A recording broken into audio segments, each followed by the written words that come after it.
Okay? You don't need audio. That matter. You don't need audio. It's all about the smile. Theme for the day, talking about it's all about the smile. Substance matters and facts matter. Just think about that. New York, as we discussed, is a comeback capital. You look at our history, knock us down, we get back up, we learn, we come forward. And there's no doubt that today, you talk to New Yorkers, we have problems. But there are no problems that we can't solve. And as a matter of fact, there are no problems that we haven't solved before, right? The issues we're grappling with now, homelessness, public safety, et cetera, we've dealt with these issues before. And it's time to address the issues. It's time to build confidence and optimism, get businesses coming back to this city, and that's about building a new New York City. But it doesn't just happen. You need a smart plan, and not just a plan, but you need the experience and the ability to get it done, right? There are a lot of proposals. The trick, the key, from all I've seen on all levels, is the ability to get it done, to make government actually move, to get something completed. That is the art form in government, my friends. We've been laying out a new New York City agenda: build an affordable New York City, build a new public safety system, build community, which is what New York City is all about, the spirit of community, right? 180 languages in our public school system, forging community from that diversity, build the economy of tomorrow today, because it's about jobs. It still is, always was, and build a new subway system, and I'll be laying out different pieces of this platform over the coming weeks. Affordability, as you know, is a major issue. Working families are getting squeezed. Consumer prices have risen higher than the median household income. 50% of working-age households can't meet basic needs. The cost of goods in New York City metropolitan area rose by 56% over the past decade, which is frightening when you think about it. Transportation affordability. I propose a 100% subsidy for low-income New Yorkers on both buses and subways, okay? Low income defined as 150% of FPL, federal poverty level.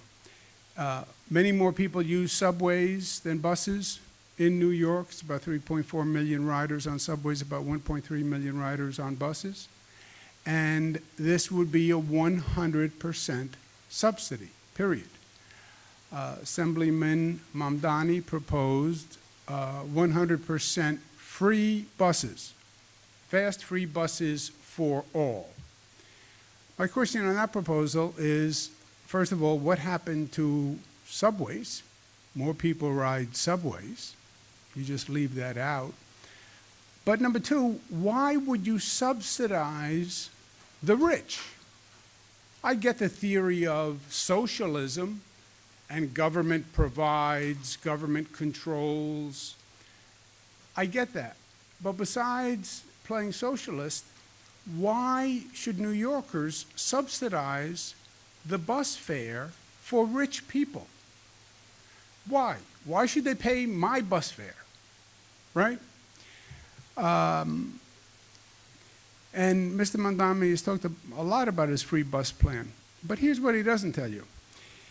He passed a one-year pilot on it in the Assembly with Senator Mike Gianaris, who happens to be a senior member of the legislature and tends to be able to get things done. And then it ended altogether, and he couldn't get it renewed. Zohran's free bus push was relegated to the parking lot. So all of this about a one-year pilot that he couldn't even get renewed himself. And again, I come back to, because it's constant throughout this discussion. Why is government supposed to be subsidizing the rich? Test question. Who is the original progressive president? Who's the original president who put forth a progressive agenda, known for putting forth a progressive agenda? Technically, Teddy Roosevelt. But since Teddy Roosevelt is a Republican, we're going to eliminate that answer, and we're going to go to who was the first Democratic president, and you win. Governor Roosevelt, then President Roosevelt. New York, when he was governor, he forged the progressive government ideology that he brought to Washington. Many people forget that. I can see you're excited by that, Gloria. Gloria, and you knew that also.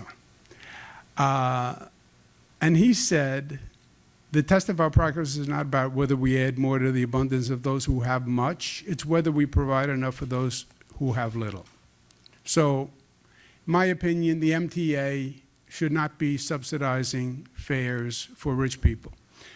Food affordability, it's a major issue, no doubt. 40% of New York City adults live in households at risk for food insecurity, 20% in the Bronx.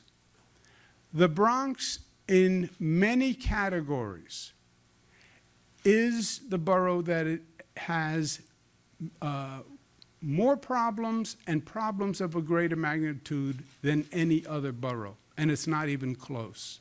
Highest crime rate, highest poverty rate, the Bronx. Also food insecurity.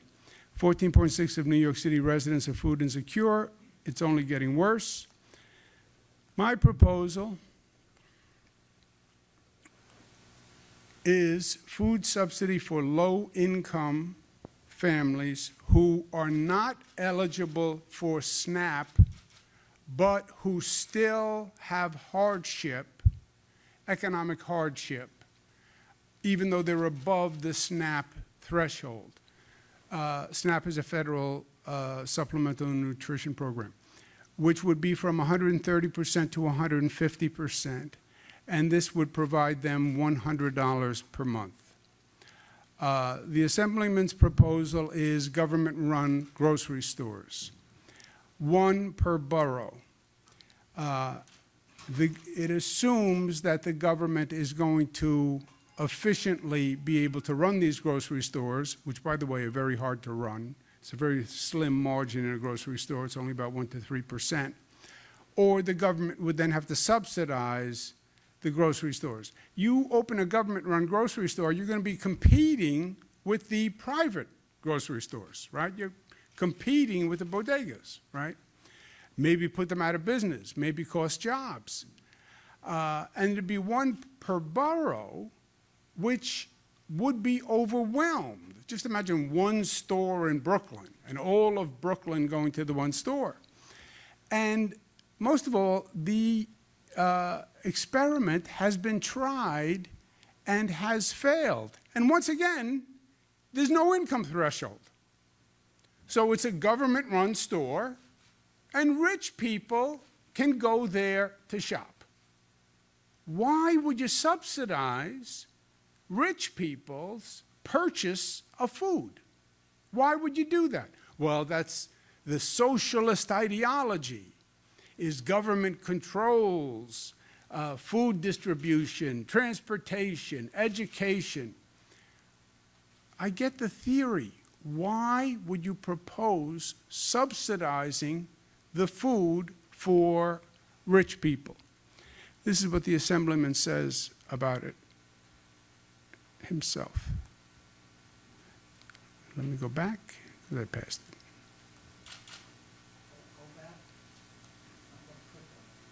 There we go, the guy in the back. Oh, sorry. Technical difficulty.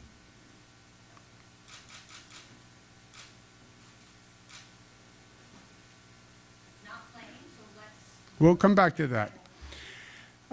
But what he says in the clip is basically, we'll try this as a pilot, and government should experiment, and if it doesn't work, c'est la vie.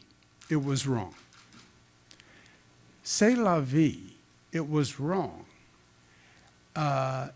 No, it's not c'est la vie when it doesn't work, right? Because these are families who are really struggling. This is real life for people. This is not, we'll try it, we'll experiment, one per borough, if it works, great, if it doesn't work, great. This is real life, and it's not c'est la vie. And by the way, we don't have to experiment because we have experimented. This is not a new idea. It was done in Kansas City. Kansas City's failing government-funded grocery store has earned international infamy for its empty shelves and rotten smells, right? So it has been tried and it failed. And why would you have this New York City government that struggles to fill a pothole is now going to go into the grocery store business? I mean, on what theory would you think that somehow that's what we should be doing? Government should now go into new private sector enterprise. It makes no sense. And again, why are you coming up with proposals that once again have taxpayers subsidizing rich people? On wages, you know, New York State was the first to pass a $15 minimum wage. It was the highest in the United States. I was very proud as governor to do that. They then added a COLA adjustment to it, but it hasn't kept up with the cost of inflation. My proposal is a $20 minimum wage, $17 in 2026. I believe it will boost the economy. I believe 1 million workers will benefit, and it will be a stimulative initiative. When I passed $15, which was the highest in the United States, everybody said, oh, it's going to be crushing for businesses, it's going to be too slow for... I said, no, it's calibrated intelligently. We had a protection against small businesses, and I think it's actually going to stimulate the economy, and it did. The Assemblyman proposes $30 million, which would basically be a doubling of the minimum wage. I think that will cost jobs, and I think that would bankrupt businesses. I think it's too much, too fast. I also think we need to cut taxes for working families. I would eliminate the New York City income tax for families making up to 250% of FPL. That's about $77,000 for a family of 4. I would also cap New York City homeowners' property tax at no more than 2% a year or the cost of inflation. I passed this for the rest of the state, because property taxes are a crusher for a homeowner. And the increase in property taxes is a crusher. And the rest of the state, I passed a 2% property tax cap. So your property taxes couldn't go up more than 2%. And you had some areas in the state where they were going up 6%, 7%, 8% every year. And we had a 2% cap. It saved over $30 billion to homeowners. New York City refused to have the cap because they wanted the ability to raise taxes higher than 2%. I would pass the 2% property tax. The Assemblyman has no tax cut for working families. Also, his ideological tax proposals that would fund his policies are either non-starters or they are, frankly, fraudulent. That's why one of the themes for the day was facts matters. He says his corporate tax increase would simply equalize New York City's rate with New Jersey's tax rate, right? You've heard him say that a number of times. I'll raise the New York City corporate tax rate. It'll be the same as New Jersey. It'll be the same. Yeah, only problem is it won't be the same. The Jersey corporate rate is 11.5. The Assemblyman says, well, then we should make New York State 11.5. New York State is now 7.25. Raise that to 11.5. Yes, but what he leaves out is New York City has corporate taxes on top of the state corporate tax.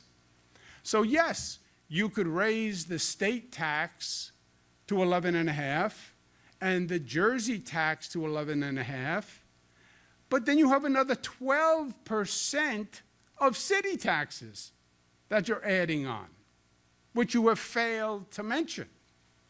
So it would actually be double the rate of New Jersey. And then ask corporations, do you want to stay in New York, or do you want to save taxes because we just doubled your taxes by just going across the bridge? Another fraud alert. Today, the Assemblyman repeated something he said a number of times, that he had to fight me in 2021 to raise taxes on the rich.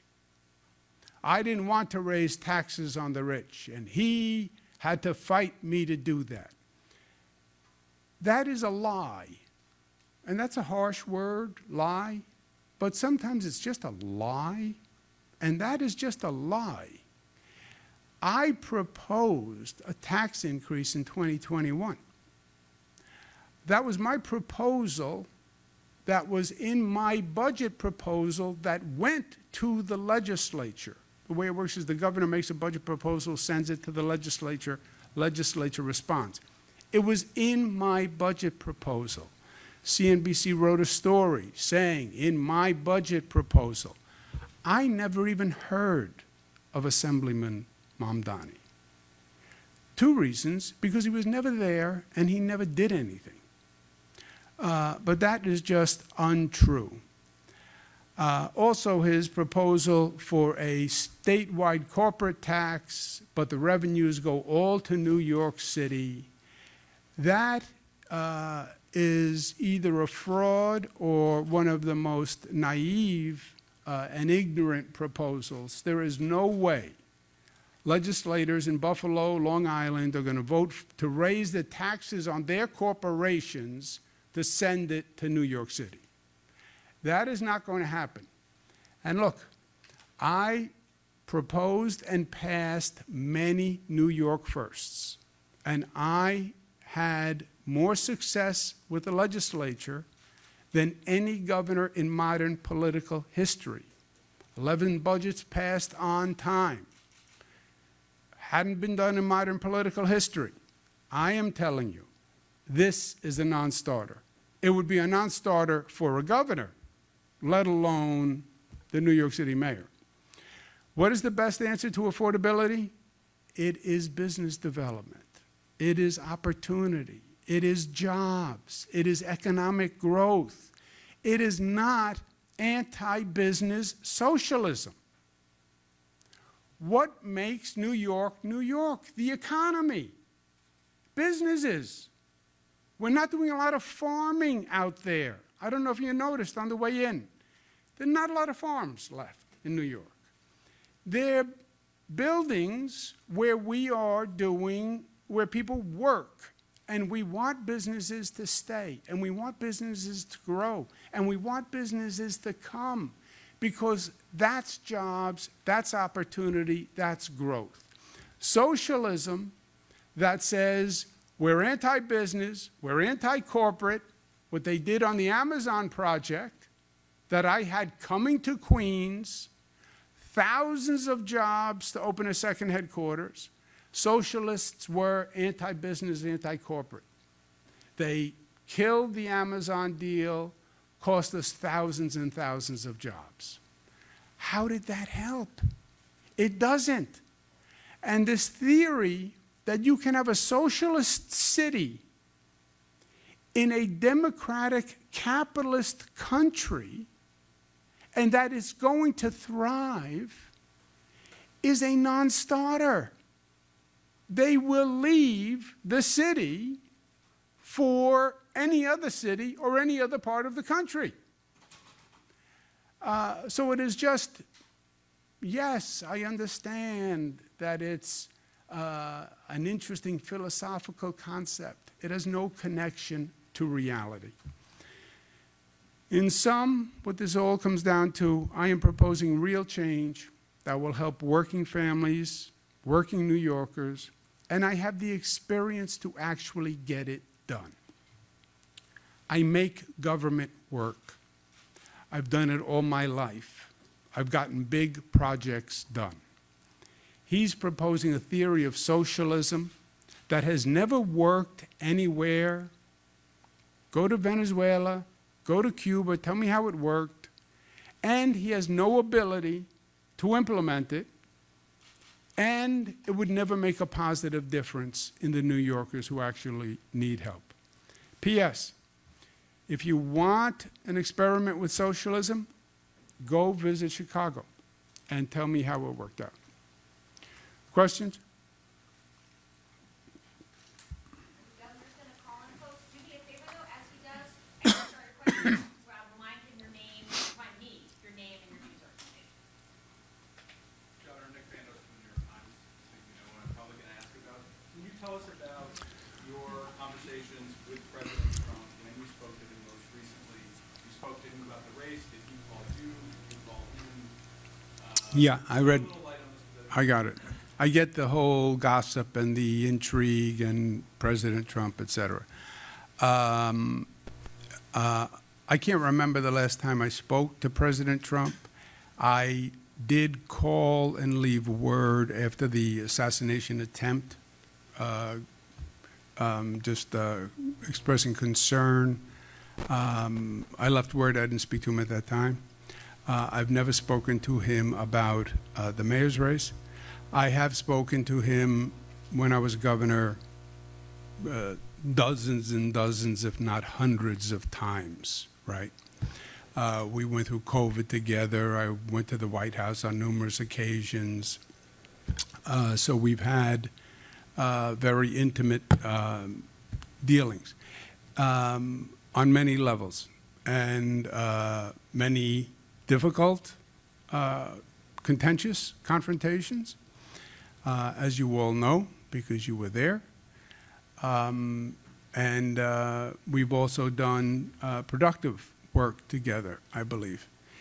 On the entire topic, look, if you want to play palace intrigue, you have Mayor Adams, who's running, who is a wholly owned subsidiary of President Trump, right?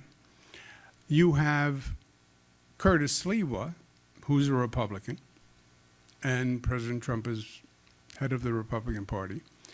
And then you have the Assemblyman, who I think politically, this is my opinion, the Republicans would have a field day if New York City elected Mayor Mamdani. Because they would use him politically. You know, they do a poster of Mamdani the commie, right? They call him a commie. They run around the country and say the Democratic Party lost its mind. They're electing socialists. They're electing extremists. So I think politically they would have a field day with it. I also think President Trump meant what he said, and it was a quip, but he said something to the effect of, well, then I would have to take over New York City, right, if Mamdani was elected. I think there's something to that. I think he would say New York City has a crime problem, New York City has an immigration problem, New York City just elected a communist mayor who has no experience, and the federal government has to come in to help. I think it would be like Los Angeles on steroids, right? Well, the federal government has to come in. I think the president would like to have control of New York City. I think that's why he did what he did with Mayor Adams, right? Why get involved with Mayor Adams, who's charged criminally, and come in personally and come up with this very unusual arrangement? Well, you'll drop the charges conditioned on his cooperation with your administration. Why would you do that? Because he wants control of New York City. Why did he take over the Penn Station project? Because he wants control of New York City. Why does he want control of New York City? Because he's from New York City, and New York is New York. That's why. So I think he would use Mayor Mamdani, if that were to happen, as a reason to exert much more federal authority. And again, Los Angeles on steroids, and he would point to the problems, which he could do, the inexperience, et cetera, and the politics of it. I believe that would happen. For myself, as I said, I used the expression yesterday, the day before. I said during COVID, I had a dysfunctional a relationship with the president that was like a dysfunctional marriage. It's a joke. Every morning you get up and it's the same person, it's the same conversation. We went through a very, very difficult time with COVID. I've had a lot of arguments, disputes, differences of opinion with President Trump about COVID, about the time when he was considering quarantine for New York, which would have been devastating, about tax policy vis-a-vis New York, about aid to New York. There's no doubt that we have had many contentious issues. And for me, it's very simple. What I would do as mayor, I would defend New York 100% with everything I have learned and know, and with every ounce of strength. And I know a lot about government because I've done it all my life. I've been in the federal government. I was a cabinet secretary. I ran the state. I know the city. So my knowledge gives me an ability to be in a formidable position as an opponent for the president. But also, at the same time, I would try to work with the president where we could, right? He's the president. We need the federal government. There's a lot of good things he can do for the city. So I get the political desire to demonize, right? We're in an election. I get that, and I understand that, and nobody has had more contentious relationships with President Trump than I have. I don't think any governor in the country had more contentious relationships.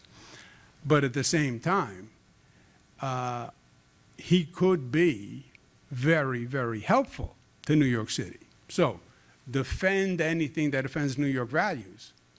But if you can find a way to work together and he can help New York City, then, then you work together. I represent all New Yorkers, and that was my position from day one with President Trump. And I said publicly as governor, I will defend New York with my life. And you're a tough guy, I'm a tough guy. But I'll put my hand out to work together in partnership.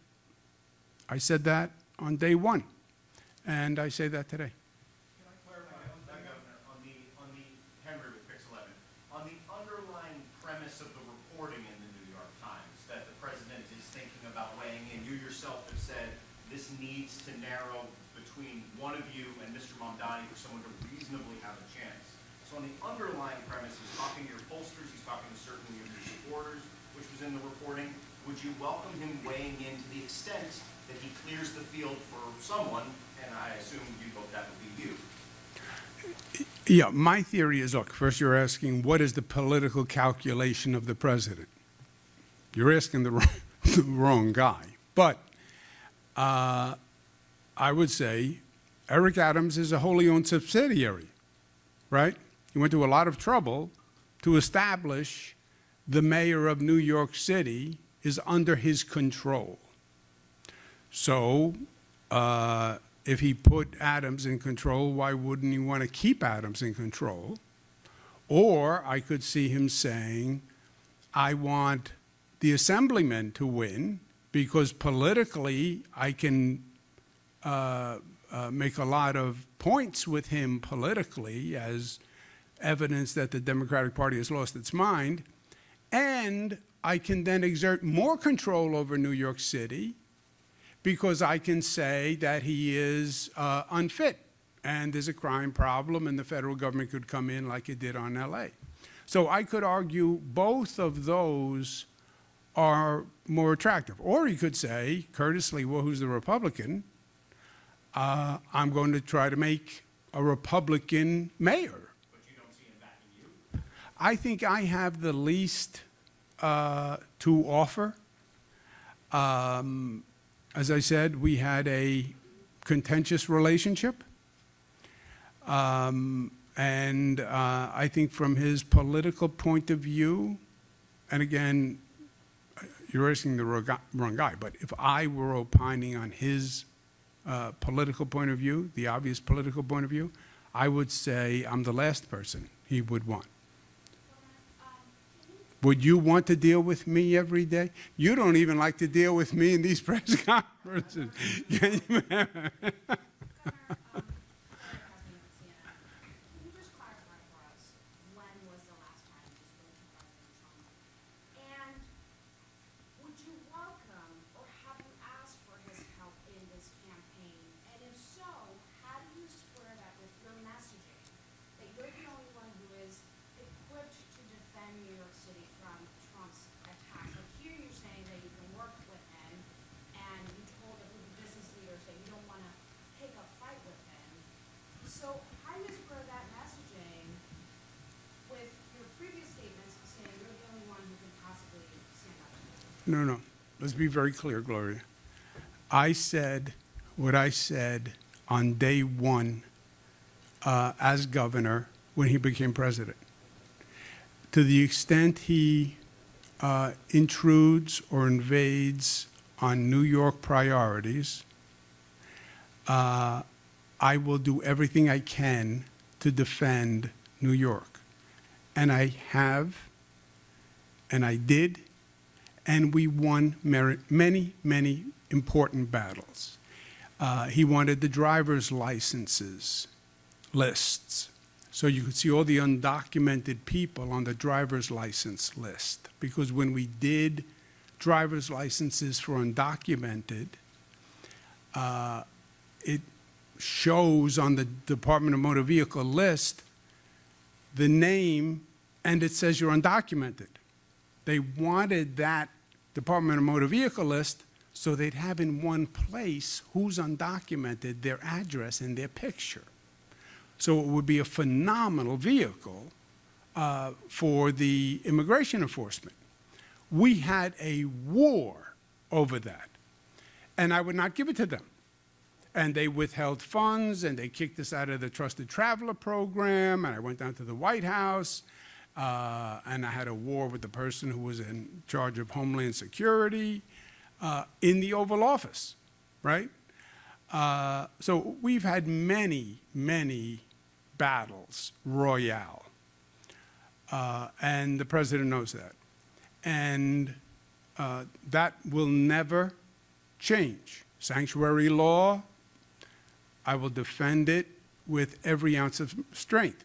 I also believe I'm in a much better position, and I'll be a much better advocate for New York than the Assemblyman, who frankly is a rookie in all of this, and Mayor Adams, who basically signed on to Team Trump. So that's number one. At the same time, if there is a way to work with the president where New York City can be benefited, I would do that. You can't say, in my opinion, as a responsible official, either as governor or mayor, I'm not going to work with the president because he's a Republican and I'm going to play politics, and therefore I won't deal with him at all just because he's a Republican. That's a reckless, irresponsible, violates your oath of office. So that would, I didn't take that position either as governor, and I wouldn't as mayor. Governor, Chris is the president. When did you last speak with him? And would you welcome his help if it was? I don't recall the last time I spoke with him. I left a message after the attempted assassination. I don't believe I spoke with him. I believe I left a message for him. And on this race, I'm running as an independent, and I'm not seeking anyone's support. I'm running as an independent, and I like my position, and I like where I am, and I'll stay where I am. No.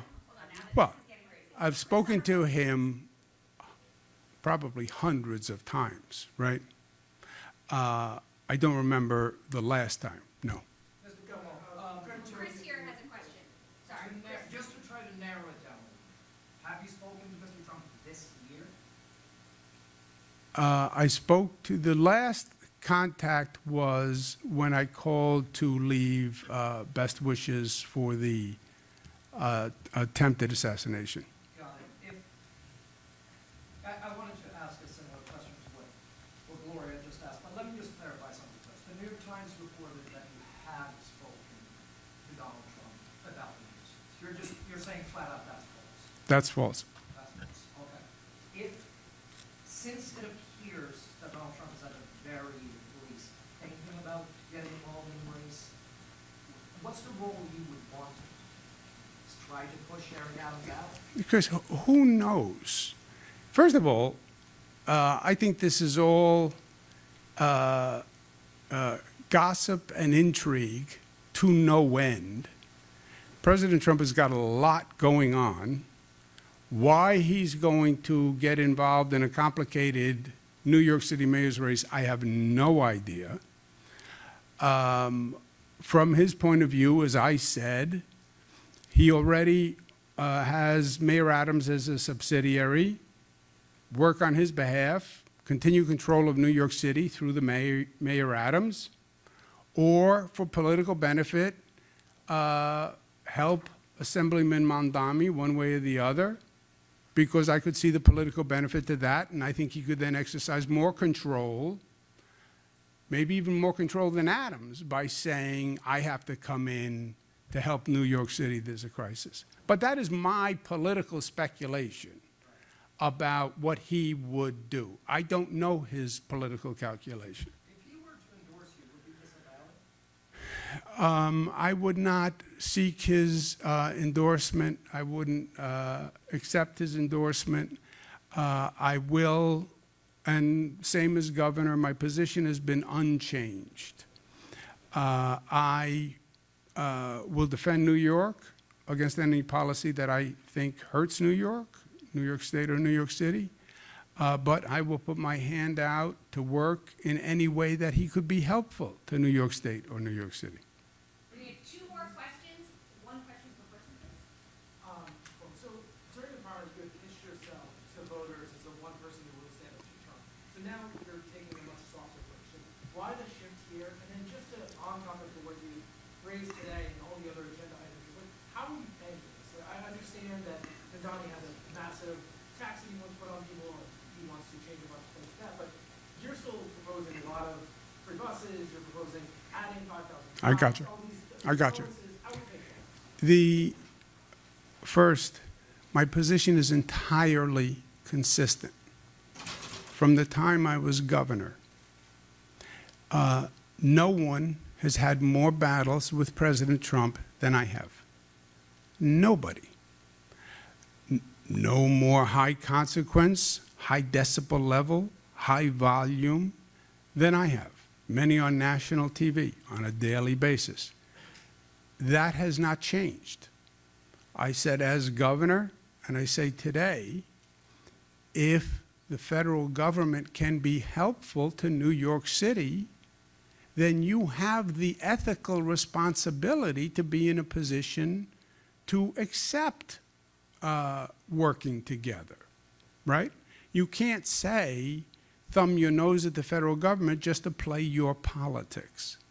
I have said that as governor, I've done it as governor, and it would be the same here. So it's exactly the same position.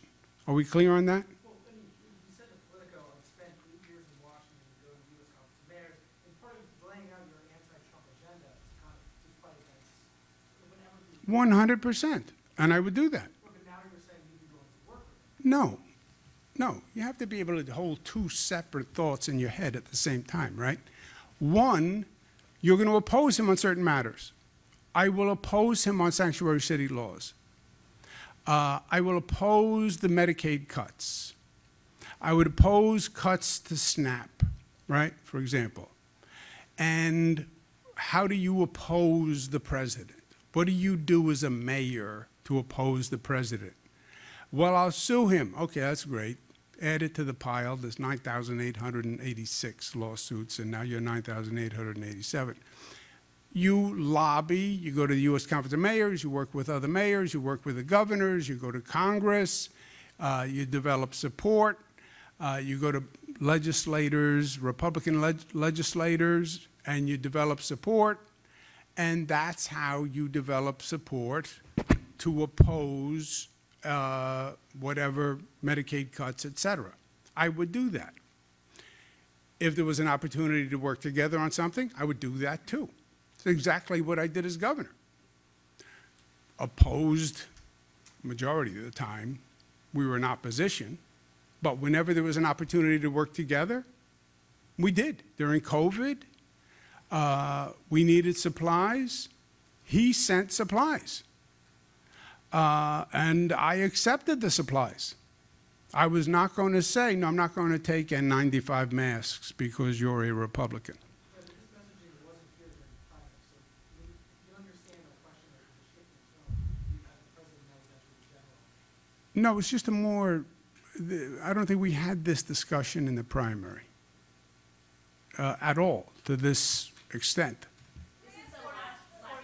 For Univision, Governor Mariel Salgado, I want to bring back immigration again because for us it's very important.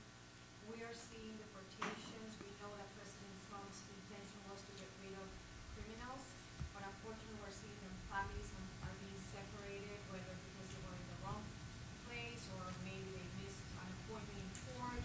They're being separated. So he said he will defend sanctuary city, but the truth is that right now there's a very well-established relationship between New York City and ICE.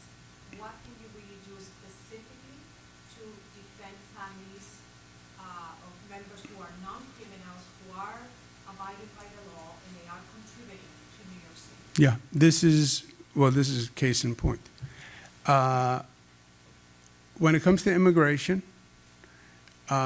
we have a sanctuary city law, which I would uphold and fight for. By the way, the state has a sanctuary state law, which I did by executive order. So state sanctuary city policy, state sanctuary law, New York City sanctuary city policy, I would enforce them 100%. I do believe Mayor Adams has compromised his position. I do believe as part of the deal he made with the president, he has agreed to cooperate with the immigration authorities. I think he put his own personal interest ahead of the interest of New Yorkers. I think that was a violation of his oath. And I think he did a disservice to all New Yorkers.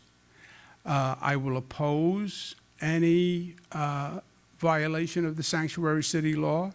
You're also right that President Trump did say dangerous criminals, and on dangerous criminals, yes, we don't harbor criminals in New York City, and if there's a dangerous criminal who was convicted of a crime and is here illegally, we'll work with them to deport that person. But you have people here who have been working for years, paying taxes, doing jobs that nobody else wants to do, frankly, providing a service to this city. Why would you want to disrupt their families For what purpose? They're posing no burden to anyone. As a matter of fact, they are a benefit. But can you really get through the president, Mr. Coleman? Do you have a relationship that you can actually get through to them on behalf of those people? Look, I will do everything that I can do. I would sue, I would lobby, I would beseech him personally. I would do everything that I could do because I think it's morally wrong. And on a human level, it is very, very disturbing. I mean, I talk to families who are just afraid to go out of the house. They're afraid to send a child to school. Workers who are afraid to drive their car because they're afraid they may get pulled over and somehow that winds up expediting them to deportation. So I would do any and all of the above. Thank you, everybody. Thank you. That was the last question by the Justice Department. Okay, yes. So the city has fair fares, which offers a 50% discount to very low-income workers. But there's historically always been a very low pickup rate. What makes you think you can do any better? I think two things. First, take fair fares, which is 50%. We're saying 100%. And then there's no doubt that fair fares, there are many more people who are eligible for fair fares than who've actually subscribed. And part of this is you have to advertise it, you have to promote enrollment. I think the fact that it's free is actually going to generate more attention. You know, I get a 50% discount. What does that mean? I don't think it ever resonated with people. I think saying to people, you'd get a free pass, you don't pay anything, I think that's going to resonate naturally, but you'd also need to do more enrollment and advertising. I agree 100%. Thank you, guys. Justice Department regarding their probe and your handling of COVID-related nursing home deaths?